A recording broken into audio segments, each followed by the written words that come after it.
नमस्कार मित्रों, मैं पंडित जनार्दन तिवारी आशा करता हूं कि आप सभी सकुशल होंगे।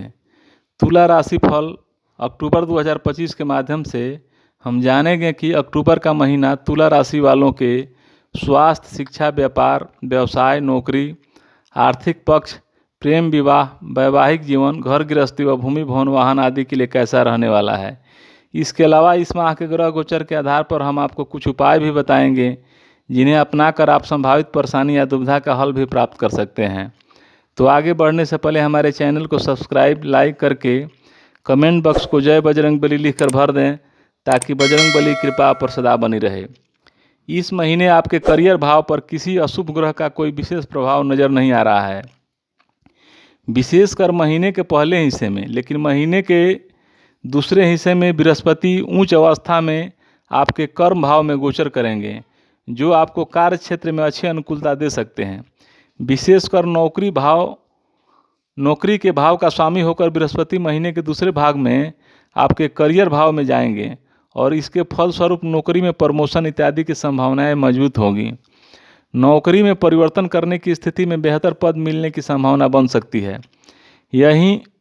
वहीं लाभ भाव के स्वामी की स्थिति इस महीने विशेष अनुकूल नहीं रहेगी।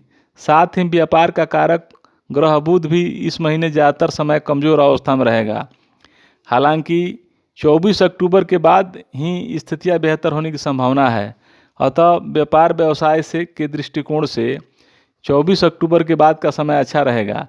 उसके पहले कोई व्यापारिक रिस्क लेना उचित नहीं रहेगा। विशेषकर महीने के पहले हिस्से में ऐसा करने से परहेज करें।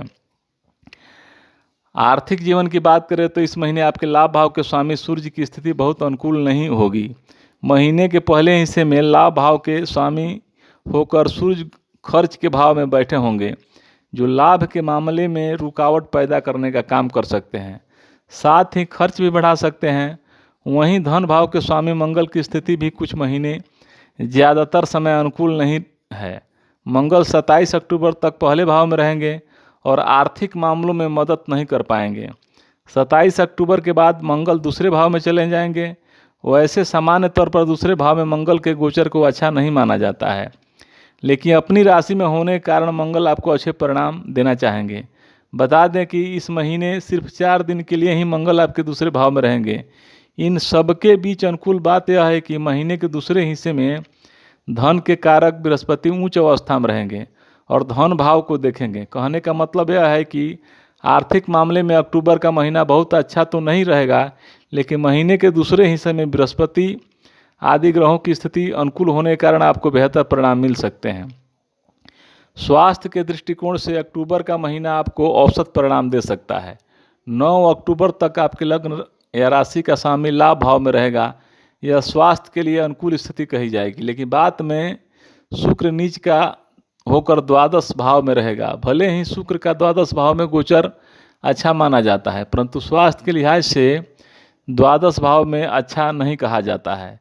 ऊपर से शुक्र ग्रह नीच के रहेंगे, इसलिए 9 अक्टूबर के बाद अपने स्वास्थ्य के प्रति पूरी तरह से जागरूक रहना होगा। इस महीने 27 अक्टूबर तक मंगल का गोचर आपके पहले भाव में होगा, जो चोट खरोच लगने का भय दे सकता है। ऐसी स्थिति में वाहन इत्यादि सावधानी से चलाएं। यदि आपके प्रेम जीवन की बात करें तो इस महीने आपके पंचम भाव के स्वामी छठे भाव में होंगे, लेकिन वक्री अवस्था में होंगे। ऐसी स्थिति में प्रेम संबंधों में कुछ गलतफहमियां देखने को मिल सकती है और इस गलतफहमी में आग में घी डालने जैसा काम राहु ग्रह की पंचम भाव में उपस्थिति कर सकती है। राहु एक दूसरे के बीच में संदेह वाली स्थिति निर्मित कर सकते हैं। ऐसे में एक दूसरे पर शक करना उचित नहीं होगा, क्योंकि आपकी संदेह की कोई बड़ी वजह नहीं होगी, लेकिन छोटी बात बड़ी नज़र आएगी जो आपकी रिश्तों को कमज़ोर करने का काम कर सकती है। ऐसे में समझदारी दिखाकर आप एक दूसरे पर यकीन बनाए रखना या बेवजह की जीत से बचकर अपनी लव लाइफ को संतुलित बनाए रख सकेंगे। यदि आप ऐसी कोशिश करेंगे तो बृहस्पति और शुक्र के आशीर्वाद से संतुलन बना रहेगा। पारिवारिक जीवन में अक्टूबर का महीना आपको थोड़े कमज़ोर परिणाम दे सकता है, इसलिए इस महीने पारिवारिक संबंधों के प्रति पूरी तरह से जागरूक रहना समझदारी का काम होगा। अब उपाय की बात करें तो मुफ्त में कोई चीज़ स्वीकार न करें, चाहे वह उपहार ही क्यों न हो। दिनचर्या संतुलित बनाए रखें और पिता तुल्य व्यक्तियों की सेवा करें, कन्या पूजन करके उनका आशीर्वाद लें। मुझे उम्मीद है कि आपको यह वीडियो पसंद आया होगा। अगर आपके कोई प्रश्न या सुझाव हैं तो कृपया उन्हें कमेंट में बताएं।